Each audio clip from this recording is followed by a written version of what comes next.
The Monte Carlo rally of 1956 was some 500 miles longer than in previous years, and 309 cars representing many nations set out in mid-January with some 2,600 miles of day and night motoring ahead of them. The first goal, common to every competitor, was Paris. It was in darkness that most cars set forth from the 7 starting points: Glasgow, Stockholm, Munich, Athens, Rome, Lisbon, and Paris itself. The route from each starting point took each contingent through difficult terrain and often in a very roundabout way to converge 2.5 days later upon Paris. The routes were so designed that the mileage up to that point was nearly the same for everyone. The Glasgow starters were greeted on their second day by early morning mist as they motored through northern France. I was one of Peter Bolton's crew in a standard Vanguard 3, and we were glad of our heater and fog lights.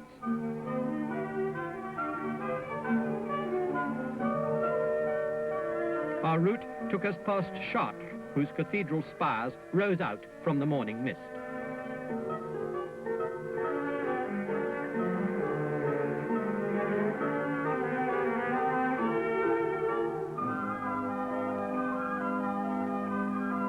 We motored on southwards until we came to Bourges.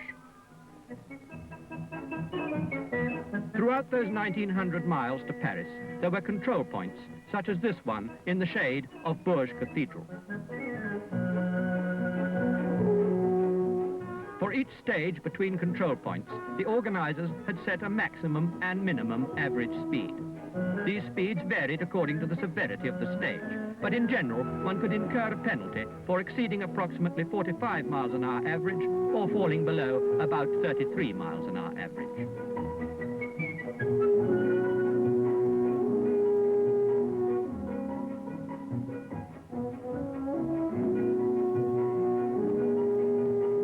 Mrs. Joe Ashfield's Vanguard, competing for the Ladies' Cup with her all-female crew, had plenty of time in hand. So had Sidney Allard, winner of the rally in 1952. The biggest problem in these early stages was to keep below the maximum average speed allowed, for there were secret control points ready to catch out those who went too fast. Navigators were kept busy, therefore.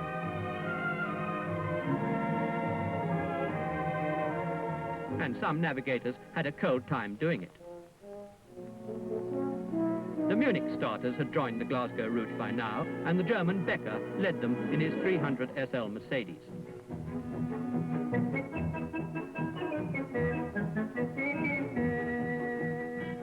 Ken Richardson, captain of the Vanguard team, is ready to greet his teammates as they arrive. Lola Grounds, Cherry Osborne, and Peter Cooper. Would you like a haircut too, sir, or just the oil change? When our route card had been officially stamped in the control office, Peter Bolton, Arthur Slater and I continued on the next stage. We were followed by Lyndon Sims Riley.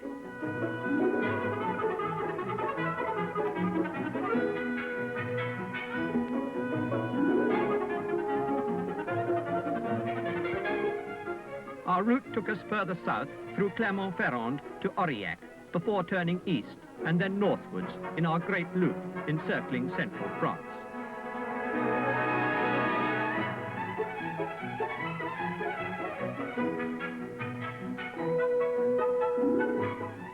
Crews snatched sleep whilst drivers plodded on. Checks were made in the built-up areas, and marks could be lost for exceeding the local speed limits, as Ubetzi knew well as he cruised his Alfa Romeo through this village. Others pressed on.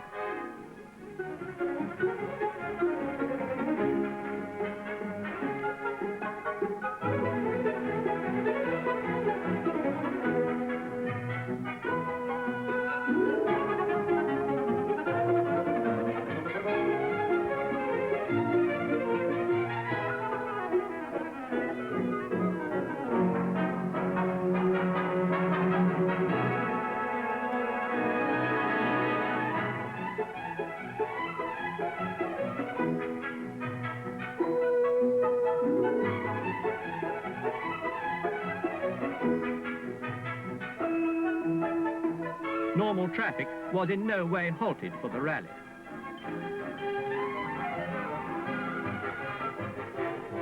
Few competitors from any of the starting points lost marks as they motored non-stop onwards towards Paris.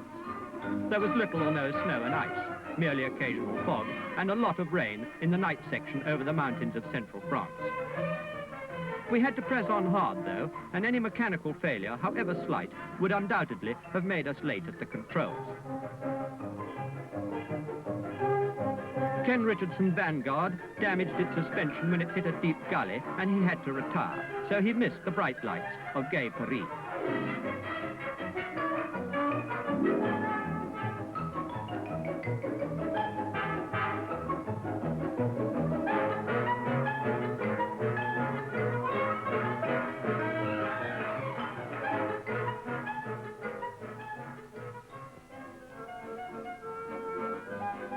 There was no time for any of the 272 surviving competitors to enjoy the amenities of the French capital, because from Paris on to Monte Carlo, 640 miles of it, and a common route for everyone, was to be the really tough part of the road section.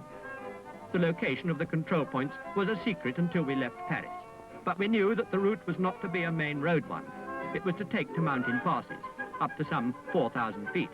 And we knew, too, that apart from a 20-second time allowance at control points, marks could be lost for every second outside the time limit set. A quick glance as we motored out of Paris at the schedules just given us revealed that it would be between Chambry and D, with a control at Grenoble in between, that every second would be precious.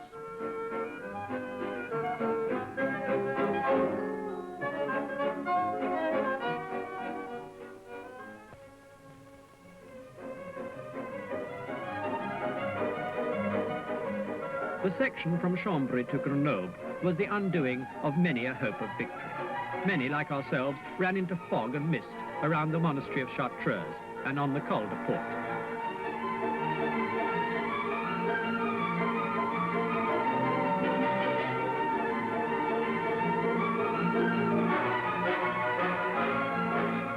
Flying low, aren't we?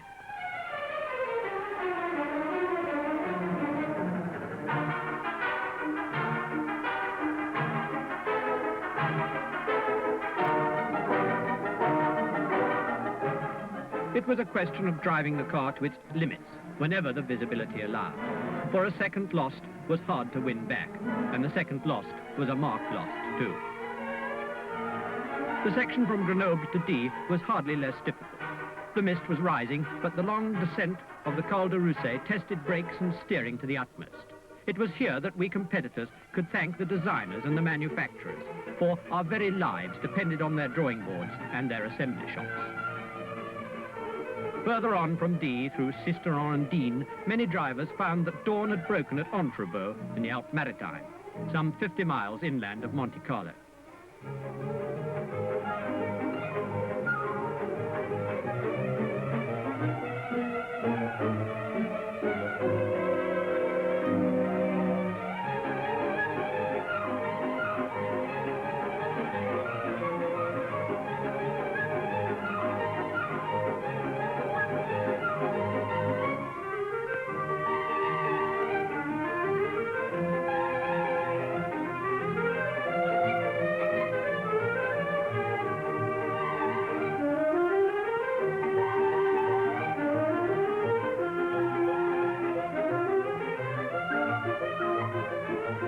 Many knew that the times in hours, minutes and seconds, stamped so irrevocably on their route cards at the controls of Grenoble and D, spelt failure. But how many others were in the same boat? They were not to know that some had got through those sections on time, and those that had clean sheets to date were taking no chances with treacherous road surfaces.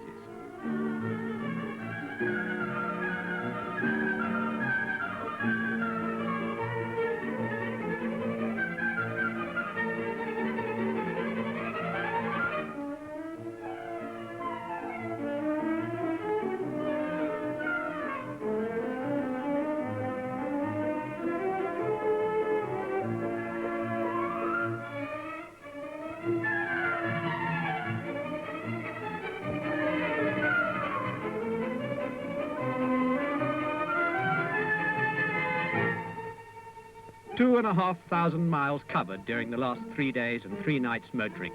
Crews are tired, reactions are perhaps a little dull. Engines maybe have lost their tune, and brakes are weaker. Failure to concentrate can result in disaster. And those mountain rivers are cold too. How are your brakes, gendarme? Signs before each control warned Pat Moss, driving Joan John's Austin, to apply the brakes and another of the crew to be ready to run to the control with their route car.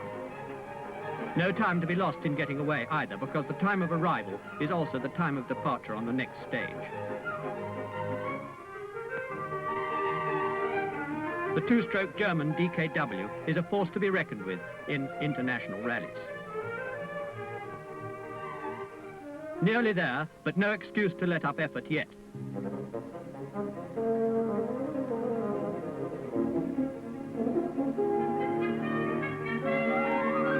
And the next stage included a hectic ascent up the mountains towards La Turbie. Ashworth's Jaguar is followed by Warren's Riley. The sunbeams, too, are still very much to the fore.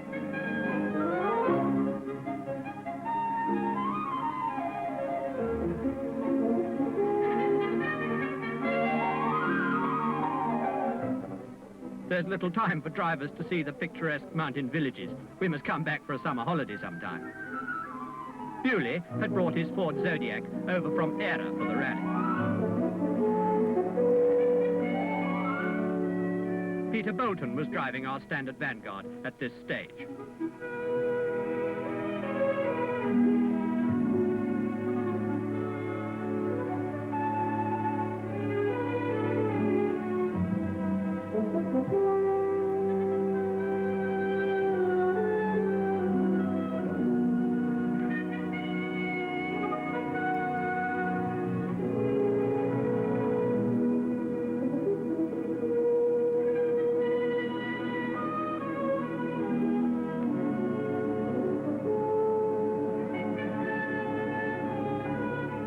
No, that's not Grace Kelly.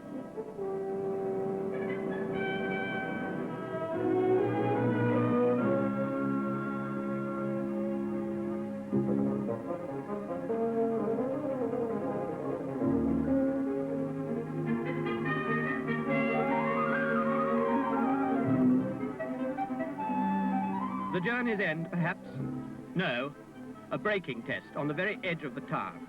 Here, each car is timed down through several hairpins and must be brought to rest at the finish with its front wheels between two lines 20 feet apart. Competitors' times were recorded for nearest fifth second and marks deducted on the basis of 1 for each fifth second. For those who had clean sheets to date, this test was vitally important, for it could determine the order for the first 20 to 30 places.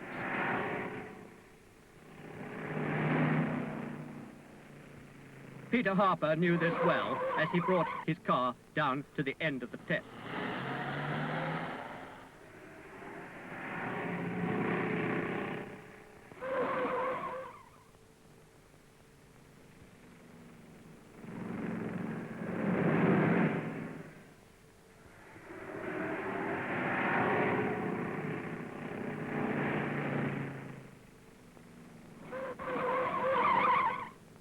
This was the Dutchman Marsland's Alfa Romeo.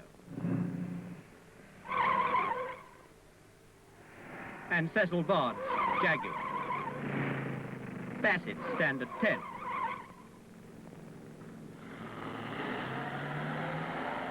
Sheila Van Dam shows one way of doing it in her Sunbeam. An epic moment this, for this is the finish of the last test of what Sheila says will be her last Monte Carlo rally.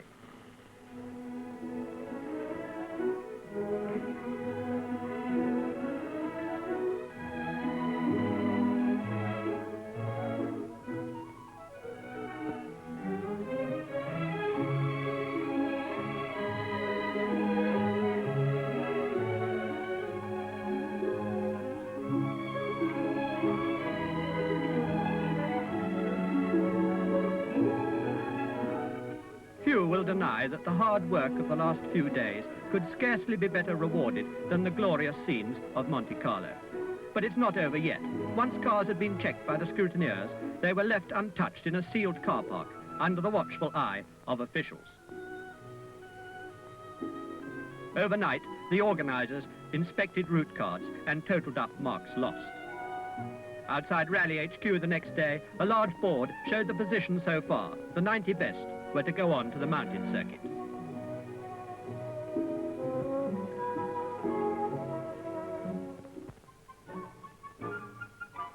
The mountain circuit test was set over 150 miles of the passes and gorges lying inland of the French Riviera, and cars had to proceed onto this test from the sealed car parks without any time for adjustments. Conditions varied between ice and snow at Chiarini, some 4,000 feet up, and heat in the valleys.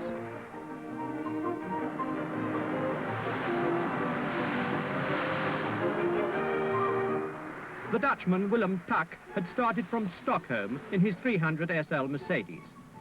Throughout those 150 miles were control points, all ready to inflict penalties on those who didn't keep up to the average speeds set. Modified cars had a faster average to maintain than series production models to even things out, although eventual results showed that the latter had the better chance. Drivers dared not build up time on the easier bits in reserve for the harder sections later, because they could always be caught out by secret controls for exceeding the maximum average allowed. So navigators were kept busy with their arithmetic.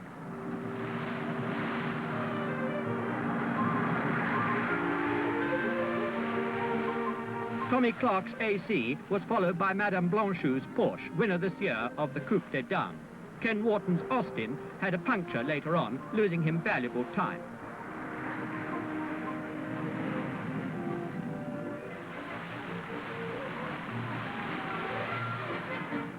Gatsonides' Vanguard was being driven by Bekar. Each had won the rally in past years. Ronnie Adams drove his Mark 7 Jaguar faultlessly to victory.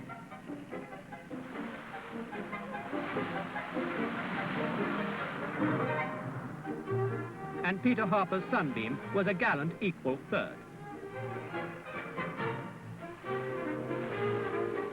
Adams has just got past the Bekar Gatsonides Vanguard. With brakes already heavily punished on the road section, many found that banks were an effective means of slowing down, and wings suffered accordingly.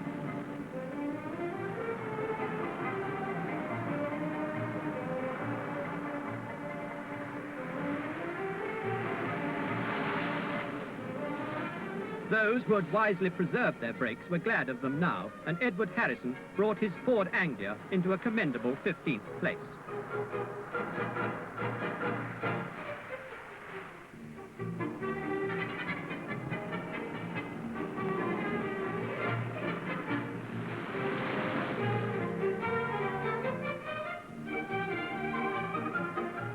Mr. Norman Garrett must have told them to do it that way. Brake trouble later caused Archie Scott Brown to crash in Jack Sears' Austin, but here he is pressing on, followed by Jack Utley's Bristol and the Austins of Burgess and Gott. Strong favourite for the ladies' prize was Greta Melander, but the engine of her Mercedes gave serious trouble, and Mademoiselle Thirion had little difficulty in getting her Renault past. This girl was second to Madame Blanchot in the fierce competition for the Coupe des Dames.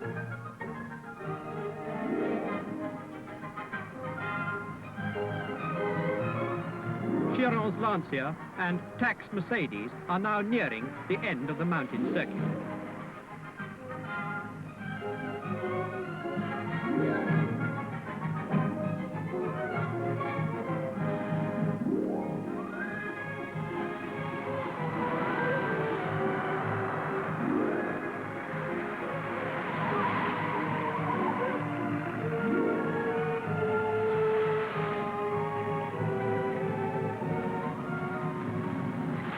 Gatsonides and Bekar's Vanguard was without a dent, with its brakes still excellent.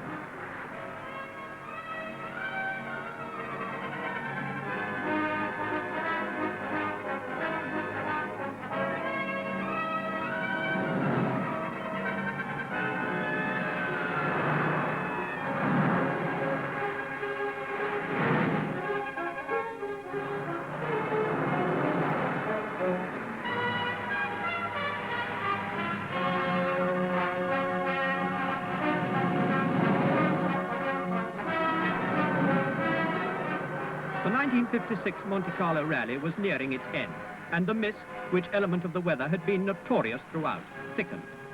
The mountain circuit test had resulted in many accidents, mostly through failing brakes, but happily there were no serious injuries.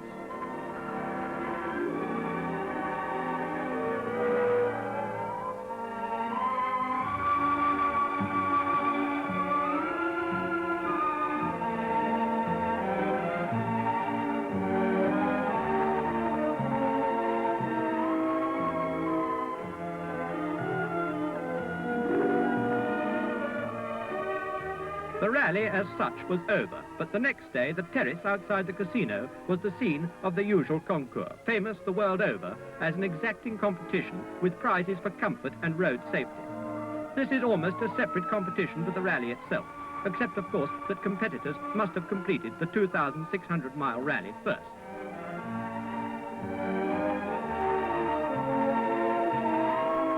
The most modern car design in the world, perhaps, the new Citroën DS19, was defeated for the Prix de Confort by an Austin entered, as one might expect, by Mike Cooper.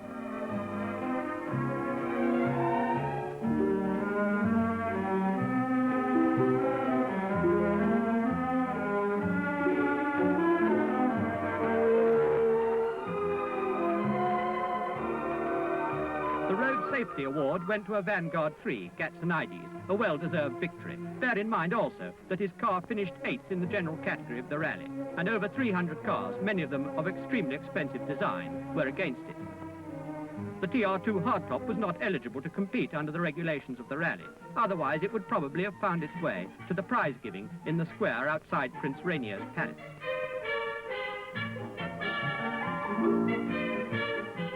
Prince Rainier himself was in America on urgent business at the time, but he would undoubtedly have saluted a British victory.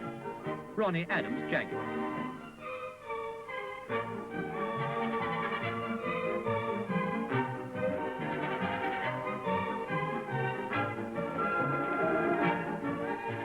The Monte Carlo Rally is not only a testing ground for manufacturers, it is also a stage watched the world over, a stage which displays to all the relative merits of cars which, in extreme climatic conditions and against tight time schedules, can reach their goal, Monte Carlo. Since 1911, this now world-famous rally has continually increased in importance and in severity, and the 26th of the series produced another British victory, Ulsterman Ronnie Adams, so ably supported by his crew, Derek Johnston and Frank Bigger.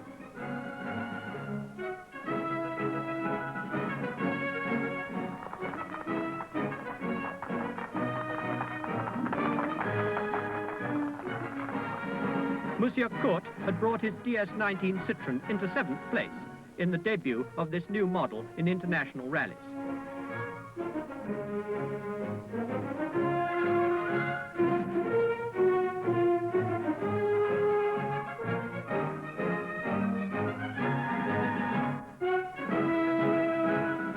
Madame Blanchot collects the ladies' prize. The team prize went to Sunbeams, Peter Harper, Sheila Van Dam, and Jimmy Ray.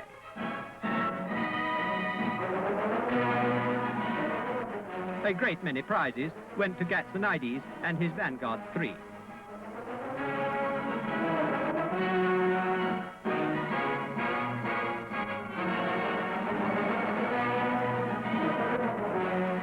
But the Norwegian Per Malling, last year's winner, was looking around in case any spare prizes were going begging. He finished 9th in his French Panhard.